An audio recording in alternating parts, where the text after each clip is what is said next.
अस्सलाम वालेकुम। आज हम ग्रेड 4 की साइंस न्यू एडिशन 2021-22 का पहला lesson characteristics and life process of organisms पढ़ेंगे।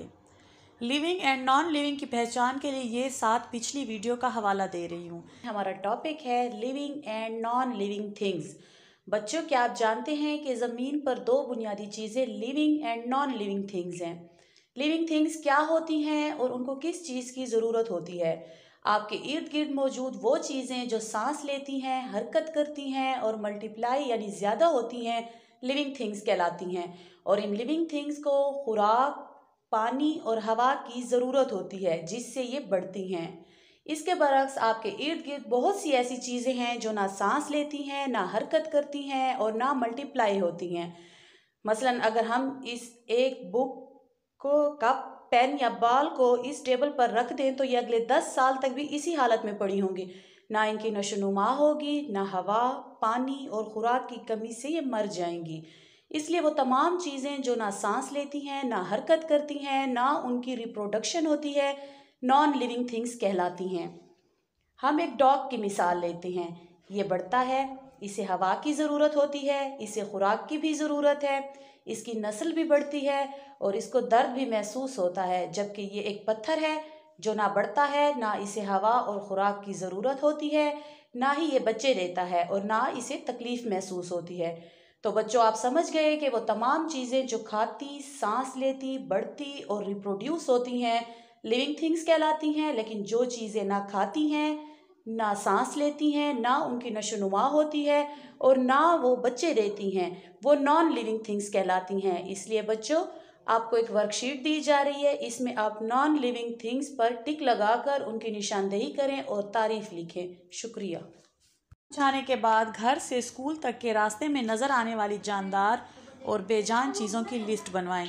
फिर बच्चों के सामने एक पौधा और किसी जानदार चीज़ की तस्वीर रखकर तख्तास्याह पर वेन डायग्राम, जो वो मैथ में भी सीख चुके हैं, बनाएं। एक रिंग प्लांट्स वाले में प्लांट्स की खसूसियात लिखें, जबकि दूसरे रिंग एनिमल्स के टाइटल वाले में जानवरों की खसूसियात लिखें। और जहाँ डायग्राम्स एक दूसरे को क्रॉस कर रही हैं वहाँ दोनों के मुमासिल खसूसियात लिखें, यानी एक जैसी खसूसियात। मसलन प्लांट्स अमूमन ग्रीन कलर के होते हैं, अपनी खुराक खुद तैयार करते हैं और वो एक जगह से दूसरी जगह हरकत नहीं कर सकते। जबकि इसके बरक्स जानवर मुख्तलिफ रंगों में पाए जाते हैं और वो पौधों पर और दूसरे जानवरों पर अपनी खुराक के लिए इन्हिसार करते हैं। वो एक जगह से दूसरी जगह हरकत कर सकते हैं। ये तमाम खसूसियात मुख्तलिफ हैं, मगर सेंटर में वो खसूसियात जो एक जैसी हैं वो लिखें। फिर बुक रीडिंग करवाएं। सफ़ा नंबर 3 पे आएँ। Characteristics of major groups of living things, जानदार चीज़ों के बड़े ग्रोहों की खसूसियात। डू यू नो, कि आप जानते हैं that both plants and animals are living things, के जानवर और पौधे दोनों जानदार चीज़ें हैं। You might have seen butterflies, birds, goats, cows, fish and trees of apples, bananas, orange and mangoes. आपने अक्सर तितलियाँ, परिंदे, बकरियाँ, गाय, मछलियाँ और सेब, केले, माल्टे और आम के दरख्त देखे होंगे। If both plants and animals are living, अगर दोनों पौधे और जानवर जानदार चीज़ें हैं, but what is the difference between them, तो इनके दरमियान क्या फ़र्क है। The 2 major groups of living things are, 2 जानदार चीज़ों के 2 बड़े ग्रोह ये हैं, प्लांट्स, एनिमल्स। ये सफ़ा पढ़ने के बाद आप चूँकि उनसे एक्टिविटीज़ करवा चुके हैं तो अब आपके बच्चे आसानी से दोनों की डिफरेंस और सिमिलैरिटीज़ बता सकेंगे। फिर बच्चों को कहें कि वो अपनी गर्दन पर हाथ रखकर नीचे कमर तक लेके जाएं। यहाँ उनको क्या महसूस हो रहा है? ये हड्डी है जिसे बैकबोन या रीढ़ की हड्डी कहते हैं। जानवरों की 2 बड़ी अक़साम हैं, एक वो जिनकी रीढ़ की हड्डी है, मसलन बिल्ली, कबूतर, छिपकली, मेंढक, मछली वगैरह, इनको वर्टिब्रेट्स कहते हैं। जबकि दूसरे वो जानवर जिनकी रीढ़ की हड्डी नहीं है और जो बहुत आसानी से कुचले जाते हैं, उनको इनवर्टिब्रेट्स कहते हैं। इनकी मिसालें काकरोच, मक्खी, तितली, बिच्छू वगैरह हैं। बुक रीडिंग पे सफ़ा नंबर 4 अब हम पढ़ेंगे। क्लासिफिकेशन ऑफ एनिमल्स, जानवरों की दर्जाबंदी। Animals are divided into 2 major groups on the basis of vertebral column और बैकबोन। जानवरों को अमूदी कालम की बिना पर या रीढ़ की हड्डी की वजह से 2 बड़े ग्रोहों में तकसीम किया जाता है। Vertebrate, these animals having backbone, ये वो जानवर हैं जिनकी रीढ़ की हड्डी होती है। Invertebrates, these animals having no backbone, ये वो जानवर हैं जिनकी रीढ़ की हड्डी नहीं होती। मुख्तलिफ सरगर्मियों या मॉडल्स की मदद से इसको मज़ीद बेहतर अंदाज में भी सिखाया जा सकता है। इस तरह पौधों की भी उनकी खसूसियात की बिना पर 2 हिस्सों में दर्जा बंदी की गई है, flowering and non flowering plants. आइए सफ़ा नंबर 5 और 6 की रीडिंग करते हैं। क्लासिफिकेशन ऑफ प्लांट्स, पौधों की दर्जा बंदी। Usually the plants are divided into 2 groups. हस्बे मामूल पौधों को भी 2 ग्रुपों में तकसीम किया गया है, flowering plants, non flowering plants, फूलदार पौधे और गैर फूलदार पौधे। फ्लावरिंग प्लांट्स, फूलदार पौधे। Plants on which flowers grow are called flowering plants. वो पौधे जिन पर फूल उगते हैं फ्लावरिंग या फूलदार पौधे कहलाते हैं। Mustard, sunflower, rose, guava and lemon are examples of flowering plants. सरसों, सूरजमुखी, गुलाब, अमरूद और लीमू इसकी मिसालें हैं। फ्लावरिंग प्लांट्स में भी हर्ब्स, श्रब्स एंड ट्रीज़। फूलदार पौधे जड़ी बूटियाँ, झाड़ियाँ और दरख्त भी हो सकते हैं। Flowering plants are of various colours and sizes. फूलदार पौधे कई रंगों और जिस्म होते हैं। नीचे दी गई तस्वीर से मज़ीद वजाहत की जा सकती है। अब आइए सफ़ा नंबर 6 पर। नॉन फ्लावरिंग प्लांट्स, गैर फूलदार पौधे। Plants on which flowers do not grow are called non flowering plants. वो पौधे जिन पर फूल नहीं उगते उनको गैर फूलदार पौधे कहते हैं। Moss, fern and conifers for example pine, juniper, thuja, sago, palm are examples of non flowering plants. ये पौधों के नाम दिए गए हैं जो तकरीबन एक ही किस्म के हैं। इसमें सनोबर, काई और सनोबर की कई अक़साम हैं। ये नॉन फ्लावरिंग प्लांट्स हैं। इसके बाद ट्रस्टिंग इंफॉर्मेशन में बताया गया है कि कॉनिफर्स या सनोबर के दरख्त शुमाली इलाकाजात में पाए जाते हैं, जैसे मरी, सवात, कागान और चिलास वग़ैरह में। सनोबर के दरख्त मईशत के लिए बहुत अहम हैं। इसकी लकड़ी फर्नीचर, तामीरात और ज़ेबाइश या आराइश की चीज़ों के लिए इस्तेमाल होती है। ये कागज़ बनाने के लिए भी इस्तेमाल होता है और इसके बीज को बतौर ड्राई फ्रूट भी इस्तेमाल किया जाता है। फ्लावरिंग और नॉन फ्लावरिंग प्लांट्स की एक्टिविटी के लिए फिर आपको वेन डायग्राम्स बनानी पड़ेंगी। अब सफ़ा नंबर 7 की रीडिंग करते हैं। बायोडाइवर्सिटी, हयाती तनू, जिसका मतलब है किसी माहौल में ज़िंदा अजसाम की मुख्तलिफ अक़साम। जस्ट लुक अराउंड यू, अपने इर्द गिर्द देखें। And observe the living things, और जानदार चीज़ों का मुशाहिदा करें। Do all the living things look alike, क्या ये तमाम जानदार चीज़ें एक जैसी लगती हैं? इफ़ नो देन वाई, अगर नहीं तो क्यों? All these living things are different in their functions and structures. तमाम जानदार चीज़ें अपनी बनावट और अफ़ाल की वजह से मुख्तलिफ हैं। The number of various types of living things found at a particular place is called biodiversity. मुख्तलिफ़ किस्म के ज़िंदा अजसाम की तादाद ख़ास जगह पर पाई जाती है, हयातियाती तनू कहलाती है। We still do not know the actual number and kinds of living things present on the earth. हम अब भी ज़मीन पर मौजूद ज़िंदा अजसाम की असल तादाद नहीं जानते। Many types of living things have become extinct, बहुत सी जानदार चीज़ें नायाब होती जा रही हैं। The existence of many living things is in danger due to many factors such as destruction of habitat, change of climate, increase of temperature on earth and shortage of water. बहुत से जानदारों का वजूद बहुत से अवामिल जैसे मस्कन की तबाही, आबो हवा की तब्दीली, ज़मीन पर दर्जा हरारत में इजाफे और पानी की किल्लत की वजह से ख़तरे में है। फिर डू यू नो में बच्चों को बताना है कि किस तरह हुकूमत पाकिस्तान ने बिलियंस ट्रीज़ लाहौर के करीब लगाकर एक मसनूई जंगल छांगा मांगा बनाया है। सफ़ा नंबर 8 पर major body parts and their functions, इसके बारे में लिखा हुआ है। और इसके बाद सफ़ा नंबर 9 पर टीथ और उसकी टाइप्स के बारे में लिखा गया है। टीथ, दांत। Can you swallow large pieces of bread or meat without chewing, क्या आप चबाए बगैर रोटी या गोश्त के टुकड़ों को हड़प कर सकते हैं? There are 4 types of teeth, यहाँ 4 किस्म के दांत हैं। दैट परफॉर्म वेरियस फंक्शंस, तो कई किस्म के काम सरंजाम देते हैं। पहले कॉलम में उनका नाम, दूसरे में उनकी तस्वीर और तीसरे में उनका काम बताया गया है। इंसाइजर, सामने वाले 4 दांत, सामने उनकी तस्वीर दी गई है और फंक्शन में बताया गया है कि बाइटिंग एंड कटिंग फूड, ये खुराक को काटने में मदद देते हैं। कैनाइन्स, कौन की तरह नोकीले दांत, चीते या कुत्ते की तरह नोकीले। अगले खाने में उसकी तस्वीर दी गई है और बताया गया है पियर्सिंग एंड टीयरिंग फूड, खुराक को तेज़ी से फाड़ने या काटने में मदद देते हैं। प्रीमोलर, पीसने वाली दाढ़। च्यूइंग एंड ग्राइंडिंग, ये खुराक को चबाने और पीसने में मदद देती है। मोलर, ये आखिरी दाढ़ को कहते हैं और इसकी तस्वीर देखें। च्यूइंग एंड ग्राइंडिंग फूड, ये भी खुराक को चबाने और पीसने में मदद देते हैं। इंटरेस्टिंग इंफॉर्मेशन में रैट और टाइगर का मवाजना किया गया है, ये आपको समझ आ जाएगी जब आप पढ़ाएंगे। डू यू नो भी टीथ के मुतालिक है। सफ़ा नंबर 10 की रीडिंग करते हैं। बोन्स, हड्डियाँ। Press any bone of your body, अपने जिस्म की किसी हड्डी को दबाएं। इज़ इट हार्ड और सॉफ्ट, क्या ये सख्त है या नरम। Most of the bones are hard, ज़्यादातर हड्डियाँ सख्त होती हैं। They are of various sizes and shape. For example the bones of the arm are longer than those of fingers. वो मुख्तलिफ जिसामत और शक्ल के होते हैं। मसलन बाजू की हड्डियाँ उंगलियों की हड्डियों की निस्बत लंबी होती हैं। All the bones are united, तमाम हड्डियाँ जुड़ी होती हैं या मुत्तहिद होती हैं विद वन अनदर, एक दूसरे से।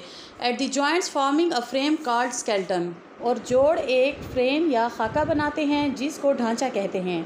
सफ़ा नंबर 11 पर एक एक्टिविटी दी गई है और उसको आप लोगों ने बच्चों की मदद से कंप्लीट करना है और बच्चों को बताना है कि इंसानी जिस्म के ढांचे में 206 हड्डियां होती हैं। बाजुओं और टांगों की हड्डियां खोखली होती हैं और उनमें एक गूदा होता है जो खून पैदा करने में मदद देता है। अब हम पढ़ेंगे लंग्स। व्हेन वी ब्रीथ, जब हम सांस लेते हैं, which part of our body is filled with air, तो हमारे जिस्म का कौन सा हिस्सा हवा से भर जाता है। During breathing air enters in our lungs, सांस लेने के दौरान हवा हमारे फेफड़ों में दाखिल हो जाती है through nose and wind pipe, नाक और हवा की नाली के ज़रिए। Lungs are surrounded by ribs, फेफड़े पसलियों में घिरे होते हैं। And keep on expanding and contracting, और फैलना और सिकुड़ना जारी रखते हैं। The exchange of oxygen between blood and air takes place in the lungs, खून और हवा के दरमियान ऑक्सीजन का तबादला फेफड़ों में होता है। व्हेन दे एक्सपेंड, जब ये फैलते हैं, वी इनहेल एयर, तो हम हवा को अंदर खींचते हैं। एयर इज़ एक्सहेल्ड, हवा बाहर निकलती है। व्हेन दे कंट्रैक्ट, जब वो तंग होते हैं या सिकुड़ते हैं। आगे बच्चों से ये डायग्राम भी बनवाएं। सफ़ा नंबर 12। हार्ट, दिल। The heart is surrounded by the ribs, दिल पसलियों में घिरा होता है। The heart works continuously like a pump through out the life, दिल सारी ज़िंदगी एक पंप की तरह मुसलसल काम करता है। The muscles of the heart contract and relax, के उज़लात तंग और ढीले होते हैं। ये खून की शरियानों के ज़रिए पूरे जिस्म में खून को फेरता है। Stomach, the stomach is a sac like organ, मैदा एक बोरी जैसा अज़ू है। It is present on the left side below the heart, ये दिल के नीचे बाएं जानिब मौजूद होता है। It is the biggest part of digestive tract, ये हाजमे के रास्ते का सबसे बड़ा हिस्सा होता है। इट सीक्रेट्स डाइजेस्टिव जूस, ये हज़म रस का राज होता है। The muscles of stomach move the food and the digestive juice digests the food, मैदे के उज़लात खुराक को हरकत देते हैं और ये हज़म रस खुराक को काबिल हज़म बनाता है। मसल्स, उज़लात। Human bones are attached and covered by muscles, इंसानी हड्डियाँ उज़लात से जुड़ी और ढकी होती हैं। द मसल्स आर सॉफ्ट, उज़लात नरम होते हैं। दे आर पिंक और रेड इन कलर, ये गुलाबी या सुर्ख रंग के होते हैं। You must have seen the meat of cow, goat और हैन, आपने ज़रूर गाय, बकरी या मुर्गी का गोश्त देखा होगा। वट आर देयर कलर्स, उनके क्या रंग होते हैं। मसल्स परफॉर्म वेरियस फंक्शंस, उज़लात कई काम सरअंजाम देते हैं। Muscles work with the bones and joints, उज़लात हड्डियों और जोड़ों के साथ काम करते हैं। Help you to move hand, arm, feet and legs, इनकी मदद से आप हाथों, बाजुओं, टांगों और पाँव को हरकत दे सकते हैं। Due to these movements we can sit, walk, run and jump, इनकी हरकत की वजह से हम बैठ, चल, दौड़ और छलांग लगा सकते हैं। और hearts pumps blood with the help of muscles, हमारा दिल भी उज़लात की मदद से खून को पंप करता है। Muscles move food through the digestive system, उज़लात खुराक को निज़ाम में भेजते हैं। It is due to muscles that our lungs expand and contract, ये उज़लात हैं जिनकी वजह से हमारे फेफड़े फैलते और सिकुड़ते हैं। Number 13, brain. The brain is the most important part of our body, दिमाग हमारे जिस्म का सबसे अहम हिस्सा है। It is present within our skull, हमारी खोपड़ी के अंदर मौजूद होता है। It controls all the functions of our body, यह हमारे तमाम जिस्मानी अफ़ाल को काबू में रखता है। It collects information from different parts of our body, ये हमारे मुख्तलिफ जिस्मानी अज़ा से मालूमात इकट्ठी करता है। And decides what type of response our body should give, फैसला करता है कि हमारे जिस्म को किस किस्म का रद्द-ए-अमल देना चाहिए। इसके आगे parts of plants and their functions हैं, लेकिन ये पढ़ाने से पहले एक्टिविटी नंबर 1.7 उनसे करवानी है और आगे पढ़ना है। There are 5 important parts in flowering plants. फूलदार पौधों में ये 5 अहम हिस्से होते हैं। These are called root, stem, leaf, flower and seed. ये जड़, तना, पत्ते, फूल और बीज कहलाते हैं। आउट ऑफ दीज, इनमें से each part performs its particular function. हर हिस्सा अपना मखसूस काम सरअंजाम देता है। Root, usually the root is present under the ground. अमूमन जड़ ज़मीन के अंदर पाई जाती है। Its branches spread in different directions. इसकी शाखें मुख्तलिफ अतराफ में फैली होती हैं। The roots anchor plants in the soil. मट्टी में लंगर अंदाज जड़ें होती हैं। And absorb water and minerals from the soil, जो मट्टी से पानी और मादनियात जज्ब करती हैं। Stem, usually the stem grows above the ground. अमूमन स्टेम या तना मट्टी के ऊपर उगता है। Stem has many branches. तने की कई शाखें होती हैं। There are many leaves on the stem and its branches. तने और उसकी शाखों पर बहुत से पत्ते होते हैं। The stem transports water and minerals to the leaves absorbed by the root. तना पानी और मादनियात पत्तों को फराहम करता है जो वो जड़ से जज्ब करता है। The stem supports the plant. तना पौधे को सहारा देता है। आगे 2 एक्टिविटीज़ आ रही हैं जो लाजमी करवाएं। फिर सफ़ा नंबर 15 पर लीफ के बारे में पढ़ेंगे। When you look at the plant, जब आप पौधे की तरफ देखते हैं आप क्या नोट करते हैं या देखते हैं? The first thing you usually notice in a plant are its leaves. पहली चीज़ जो आप अमूमन किसी पौधे में देखते हैं वो उसके पत्ते होते हैं। Leaves are of different sizes and shapes. ये पत्ते मुख्तलिफ जिसामत और अशकाल में होते हैं। Usually the colour of the leaves is green. अमूमन पत्तों का रंग सब्ज़ होता है। The important function of leaves is to make food. पत्तों का सबसे अहम काम खुराक बनाना होता है। Flower, flowering plants have beautiful flowers. फूलदार पौधों में खूबसूरत फूल होते हैं। The flowers are of different sizes and colours. फूल मुख्तलिफ जिसामत और रंगों में होते हैं। Fruits and seeds are formed from the flowers.